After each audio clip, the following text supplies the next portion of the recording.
Olá, meus amigos, olá, minhas amigas do Legislação Integrada. Aqui quem fala é o professor Bruno Valente. Nossa conversa de hoje é sobre o informativo de número 851 do STJ. E antes de começar, aquele convite de sempre, se inscreve no nosso canal, seja no Spotify, Deezer, Apple Podcasts, Google Podcasts ou no YouTube, e ativa o sininho para ficar sabendo sempre que tiver conteúdo. Nos segue também no Instagram, @legislação_integrada, onde todo dia tem novidade.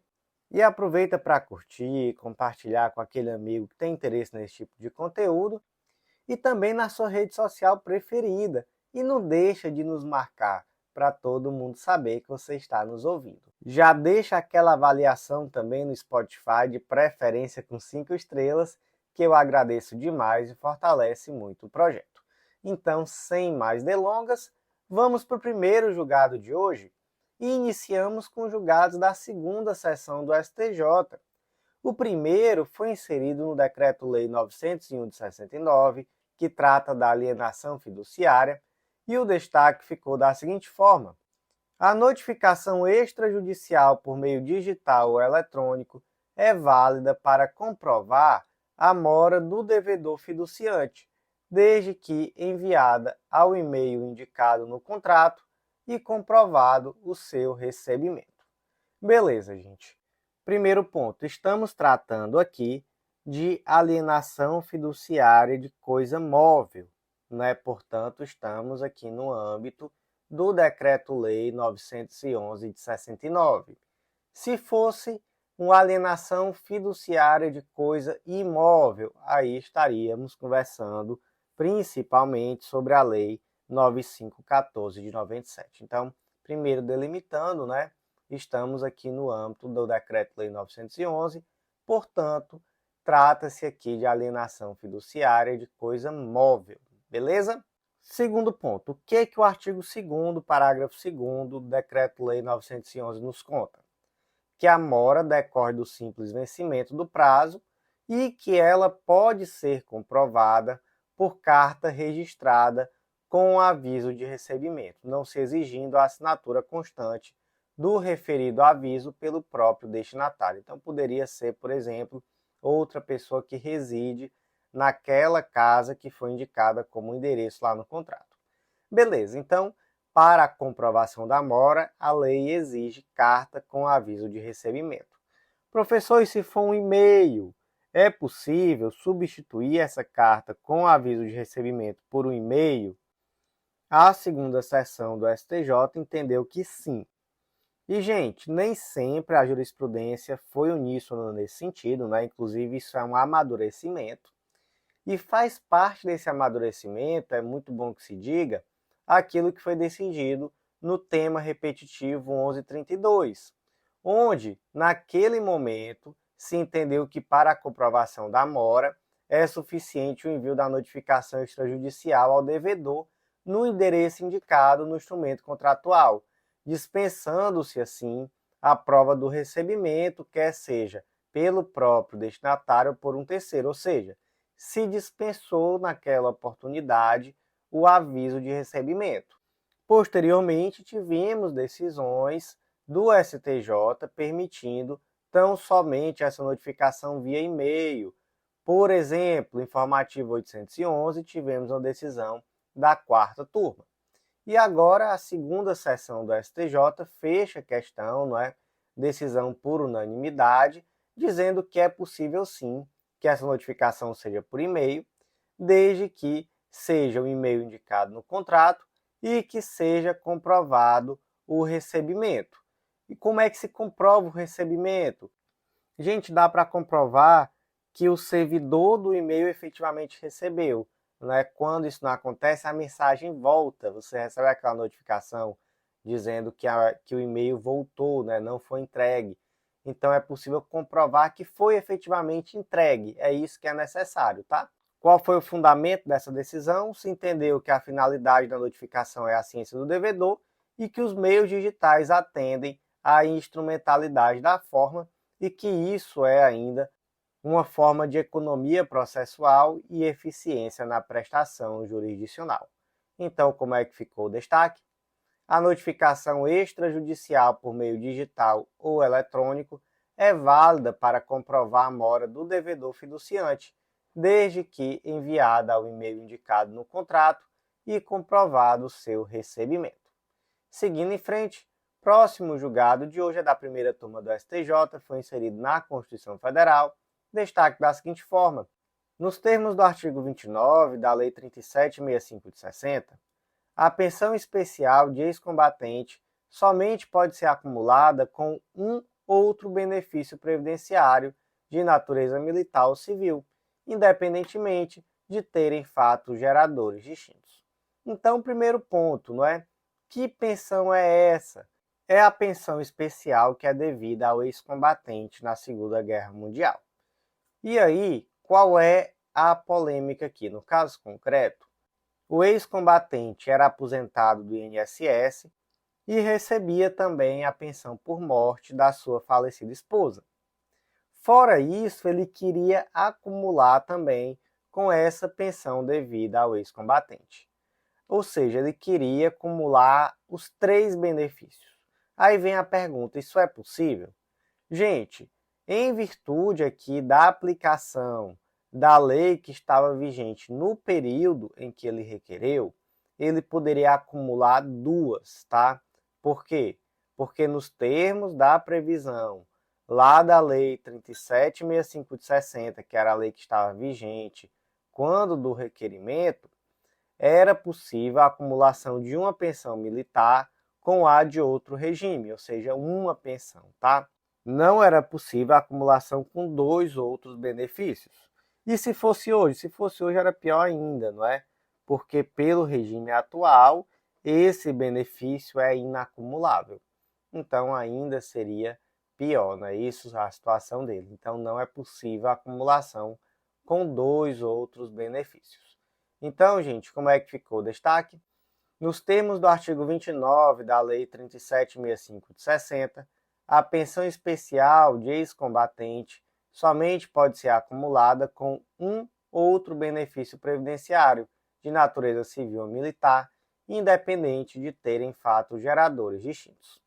Seguindo em frente, próximo julgado foi inserido na Constituição Federal destaque da seguinte forma: a identificação de danos ecológicos transindividuais de natureza imaterial deve ser objetivamente constatada sob a perspectiva do dano em ré ipsa, vale dizer, de forma inerente à conduta lesiva. Qual foi o caso concreto? Imagina que o Cláudio é o proprietário de uma fazenda que está situada na área da floresta amazônica e ele suprime vegetação nativa sem licença ou autorização do órgão ambiental competente. Imagina que nem foi uma área assim tão longa, né, tão grande, mas havia uma extensão ali pequena, média, enfim, mas que estava situada em uma área, não é, em um bioma protegido constitucionalmente, na floresta amazônica. Aí o Ministério Público ajuizou uma ação civil pública pedindo, além da recomposição ambiental, a condenação dele a pagar danos morais coletivos. E ele se defende dizendo, não, mas não houve aqui um sofrimento, um abalo concreto à coletividade. Então não há como me condenar por dano moral coletivo. E aí, gente, é possível ou não? Sim, é possível, tá? É possível essa condenação, porque nós temos aqui um dano moral presumido, ou seja, um dano in re ipsa, já que objetivamente essa conduta de suprimir a área da floresta acaba por ferir objetivamente valores ambientais fundamentais. E aí, gente, nós temos que ter em mente que quando se fala em dano moral coletivo, não é possível pensar sob a mesma ótica do dano moral individual. Você não vai aferir se houve dor, se houve sofrimento, não. Você vai aferir, na verdade, se algum valor fundamental acabou sendo ofendido de forma intolerável. E isso aconteceu nesse caso concreto, beleza? Então, como é que ficou aqui o destaque? A identificação de danos ecológicos transindividuais de natureza imaterial deve ser objetivamente constatada sob a perspectiva do dano in re ipsa, vale dizer, de forma inerente à conduta lesiva. Seguindo em frente, próximo julgado de hoje foi inserido no Código Tributário Nacional, destaque da seguinte forma: o fato gerador do IOF crédito ocorre na data de efetiva entrega dos valores à parte interessada, conforme o artigo 63, inciso 1 do Código Tributário Nacional e o artigo 3º, parágrafo 1º do Decreto 6306 de 2007, e não na data da celebração do contrato. Gente, temos aqui um julgado que modifica o entendimento da primeira turma do STJ acerca do tema, tá? E é um julgado que é muito mais pró-fisco, não é? É um julgado que eu diria até que tira uma certa previsibilidade do contribuinte quando da celebração de um contrato. Então, imagina uma situação hipotética assim, ó. Imagina que a empresa Indústrias Marajoara Limitada celebrou em 20 de novembro de 2015 um contrato de financiamento junto ao BNDES no valor de 10 milhões, com liberação parcelada dos recursos ao longo de 12 meses.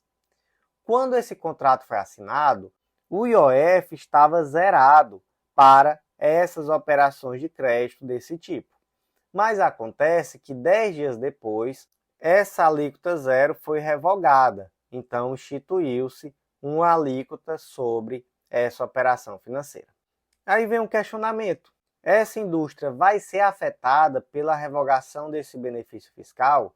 Porque veja só, ela assinou o contrato em uma época em que o IOF estava com a alíquota zerada, mas ela só recebeu o dinheiro efetivamente posteriormente, quando já havia uma alíquota diferente, não é maior do que zero, obviamente, em vigor. Então já responde de cara, não importa a data da celebração do contrato. O que importa é a data em que efetivamente esse valor será liberado. E eu posso até complicar aqui um pouco mais a situação. Imagina que essa empresa recebeu esse financiamento no valor de 10 milhões, mas esse valor era liberado conforme a medição de uma obra, por exemplo. Então, mês a mês, era liberado um determinado valor. Imagina que durante 5 meses foram liberados 5 milhões de reais, e nesse período a alíquota era zero, mas posteriormente foi revogada essa alíquota zero e passou a ter ali uma alíquota maior. Em relação aos 5 milhões que faltam, essa pessoa vai pagar o IOF? Vai, tá? Por quê? Porque o IOF ele vai ter o fato gerador a partir de cada vez que o valor foi efetivamente disponibilizado, tá? Então não importa a data da celebração do contrato, e se for uma disponibilização parcelada, a cada disponibilização vai incidir o IOF vigente no dia. Gente, temos aqui uma superação, tá? A segunda turma do STJ já tinha decisão nesse sentido, mas agora a primeira turma ela volta atrás daquele entendimento anterior que levava em consideração a data da celebração do contrato. Beleza, gente? Então, como é que fica aqui o destaque desse julgado? O fato gerador do IOF crédito ocorre na data da efetiva entrega dos valores à parte interessada, conforme o artigo 63, inciso 1 do Código Tributário Nacional e o artigo 3º, parágrafo 1º do Decreto 6306 de 2007, e não na data da celebração do contrato. Seguindo em frente, o próximo julgado é da segunda turma do STJ, foi inserido na Lei de Improbidade Administrativa, Lei nº 8429 de 92, destaque da seguinte forma: ainda que na fase de recebimento da inicial, em ações de improbidade administrativa, prevaleça o princípio do indúbio pro società, o autor da ação deve indicar expressamente elementos que evidenciem a existência do elemento subjetivo na conduta do agente público e, se for o caso, o dano causado ao erário, não bastando a mera indicação de ilegalidade do ato. Gente, é interessante como a jurisprudência ainda adota, até hoje, esse termo indúbio pro società, Por que eu sempre gosto de frisar isso? Porque por mais que seja uma terminologia muito ultrapassada, ela continua sendo utilizada. E aí é bom que você saiba disso, porque em questões objetivas, principalmente, é importante que você tenha em mente que pode ser o gabarito correto, não é? Por mais que possa parecer algo retrógrado, algo ultrapassado. E da mesma forma, se houver uma questão subjetiva, muitas vezes esse termo pode vir também no espelho de correção. Então, muito cuidado, tá? Porque ainda é sim adotado na jurisprudência essa terminologia. Aí professor, isso daí é ultrapassado, aí como é que eu falo então? Em uma terminologia que seja um pouco mais adequada, um pouco mais consentânea. Eu acho muito interessante, por exemplo, falar que o estándar probatório necessário tão somente para o recebimento da petição inicial é um estándar probatório menor do que aquele que é necessário, por exemplo, para uma condenação. Por quê? Porque para o recebimento da inicial de improbidade é necessária tão somente a demonstração da justa causa, enquanto para a condenação é necessária a demonstração efetiva do cometimento do ato de improbidade. No caso concreto, se trabalha com outra terminologia, né? Se trabalha com o princípio do indúbio pro societário. E aí o que o julgado nos conta? Que para receber a petição inicial, você aplica esse princípio. Ou seja, mesmo que haja dúvida, que não haja um estándar probatório forte o suficiente, eventualmente para uma condenação, havendo ali uma justa causa, uma demonstração efetiva, individualizando aquela conduta e demonstrando o dolo, isso é suficiente para receber a petição inicial. Por outro lado, ainda que se fale em dúbio pro societar, uma petição inicial que não individualiza a conduta e que não demonstra o dolo, essa petição inicial não poderá ser recebida. Beleza, gente? Então, esse é o ponto, tá? No caso concreto, não havia a imputação de uma conduta dolosa, não havia uma individualização e a petição inicial foi recebida tão somente com base no princípio do indúbio pro societar. E isso não é possível, porque é necessário apontar uma justa causa. Beleza, gente? E sobre esse ponto, é muito importante ter em mente que o artigo 17, parágrafo 6º da Lei de Improbidade traz que a petição inicial ela deve, olha só, individualizar a conduta do réu e apontar os elementos probatórios mínimos que demonstrem alguma hipótese de ato de improbidade de sua autoria, salvo impossibilidade devidamente fundamentada, e deve também ser instruído com documentos ou justificação que contém indícios suficientes da veracidade dos fatos e do dolo imputado, ou com razões fundamentadas da impossibilidade de apresentação de qualquer dessas provas, observada a legislação vigente, inclusive as disposições constantes nos artigos 77 e 80 do Código de Processo Civil. Tudo isso é inovação da Lei 14.230 de 2021, exatamente trazendo essa necessidade de uma petição inicial mais robusta, que tem que trazer de fato uma individualização, uma justa causa, e essa justa causa tem que ser caracterizada pela demonstração de indícios suficientes da veracidade e do dolo imputado, né? Por quê? Porque se não tiver nada disso, não dá nem para receber a inicial. Então, nesse sentido, nós temos que, além das condições genéricas da ação, a ação de improbidade exige a presença dessa justa causa e que uma imputação genérica não é suficiente sequer para o recebimento da petição inicial. Beleza, gente? Então, como é que ficou o destaque? Ainda que na fase de recebimento da inicial, em ações de improbidade administrativa, prevaleça o princípio do indúbio pro societar, o autor da ação deve indicar expressamente elementos que evidenciem a existência do elemento subjetivo na conduta do agente público e, se for o caso, o dano causado pelo erário, não bastando a mera indicação de ilegalidade do ato. Seguindo em frente, próximo julgado foi inserido no Código Tributário Nacional destaque da seguinte forma: a remuneração dos depósitos compulsórios pela taxa Selic constitui receita financeira que se enquadra no conceito de renda e proventos de qualquer natureza e integra o lucro da pessoa jurídica, devendo, por conseguinte, compor a base de cálculo do IRPJ e da CSLL, ou seja, Imposto de Renda Pessoa Jurídica e Contribuição Social sobre o lucro líquido. Então, primeiro ponto, o que é esse tal desse depósito compulsório? Gente, depósito compulsório são valores que precisam ser obrigatoriamente depositados pelas instituições financeiras junto ao Banco Central como instrumento de política monetária. Esses valores, então, têm uma natureza regulatória.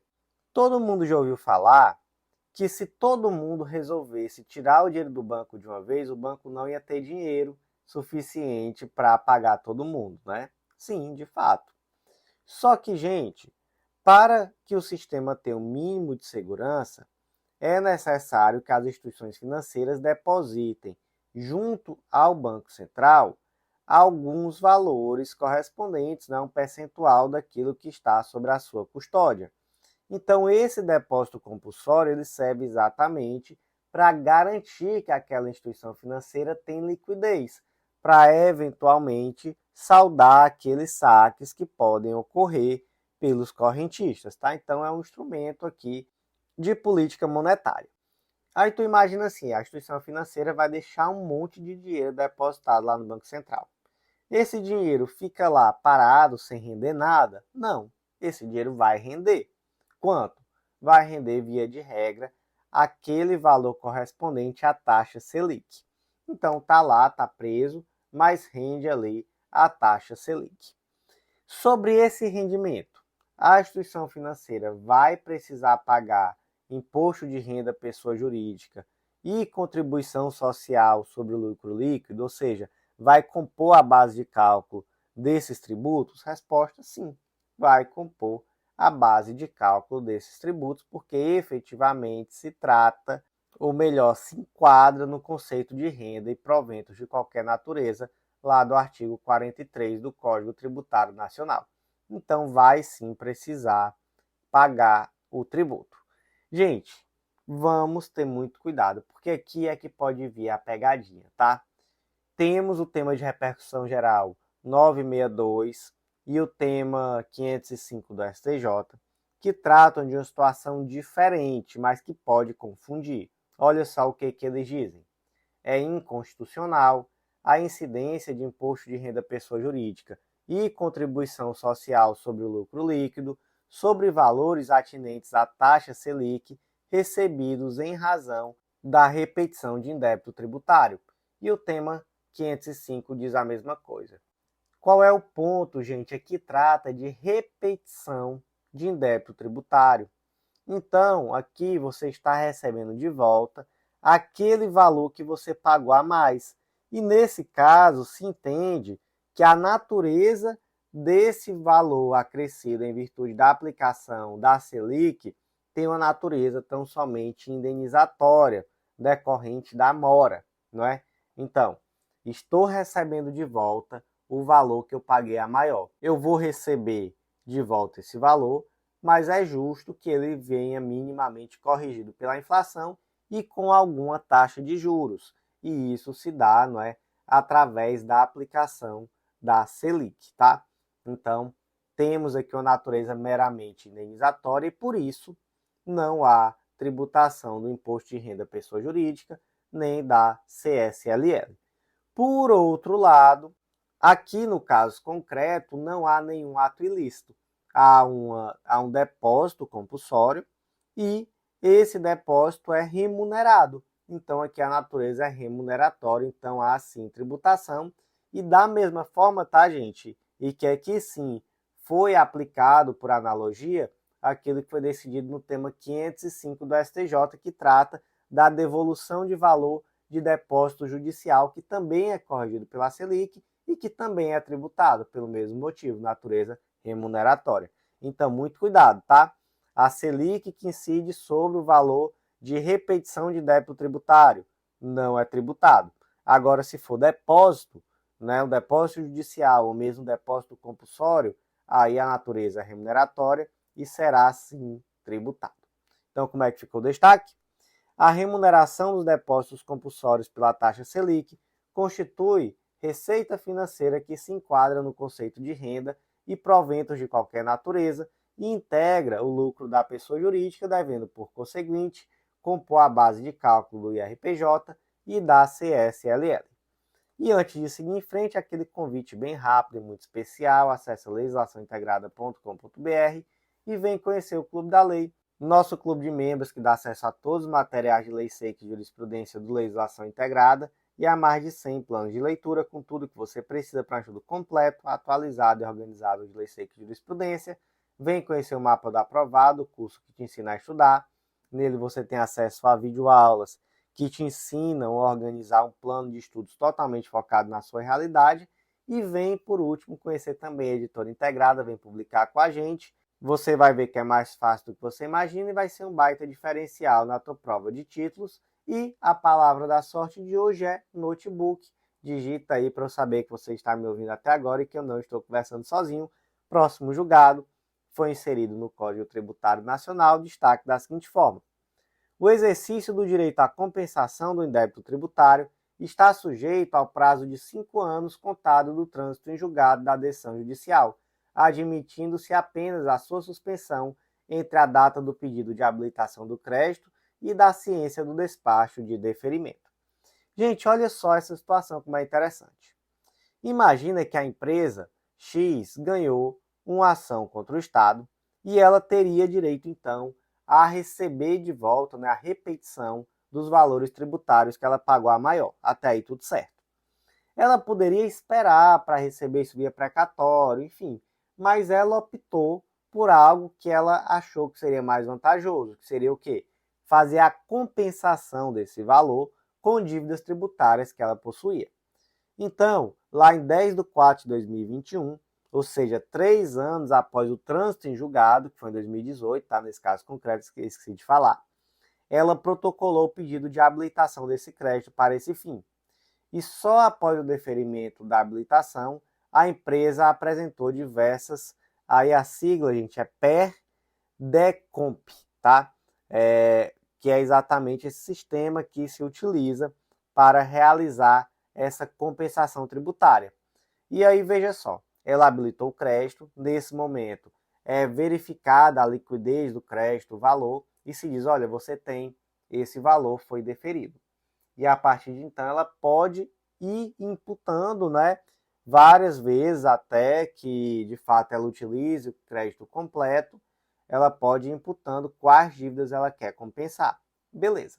Ela foi fazendo isso ao longo dos anos, 2022, 2023, 2024, mas acontece que passaram-se mais de 5 anos desde o trânsito em julgado dessa decisão e ela ainda não utilizou todos os valores. Aí vem a pergunta: prescreveu esse direito de pedir essa compensação? Gente, prescreveu, tá?